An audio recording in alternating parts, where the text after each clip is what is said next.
Jeff Woods, Jefferson Fire and Rescue, 20-year paramedic. And I am Leanne Peterson, and I am working on my master's in social work, and I have a master's in addiction, and have worked in crisis work and community coalition building.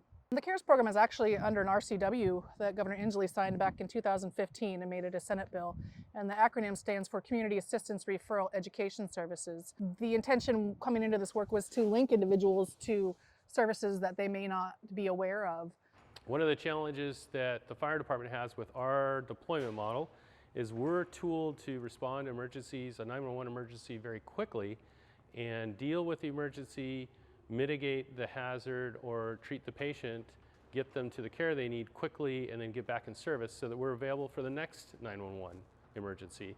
Working with the aging population is a primary aspect of the work that we do.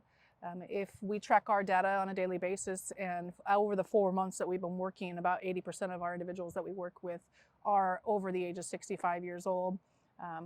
Probably a fourth of them are veterans that do not know how to access resources for Veterans Affairs.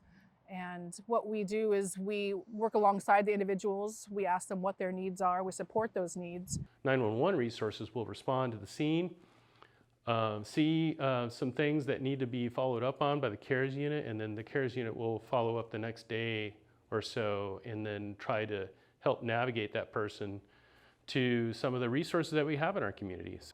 I've always had the passion for helping people that are experiencing trauma or crisis situations and help them realize that there's a way out. And so I've never seen the paramedic side or the firefighter side. I've seen the behavioral health and the addiction side of the topic of crisis and trauma. And so when we walk into a situation, we can kind of assess what's the most priority need that we have to address. Is it the medical side, or do we see a lot of empty alcohol bottles in the home, or do we see, a pot on the stove that's been burning too long and the food's burnt to a crisp? We kind of assess the situation and focus on the most immediate need. And after addressing that immediate need, we kind of tailor like a needs assessment of like, how can we further help this person get the support that they need, whether it be linking them to mental health or addiction services, or getting them linked with area on agency or DSHS, just the services that they may not know that are existing in the community. So that's kind of my aspect. And when we started working together, we kind of have cues now. I mean, he can look at me and he'd be like, okay, Leanne, it's your turn. So what are your thoughts on working with someone like me? Mainly is that elderly people have mental health issues. And no one ever thinks that, having an 80-year-old lady that lives in the house by themselves with a roof caving in, and she thinks it's okay. Like, there's some mental health components to that, and a lot of people don't understand that.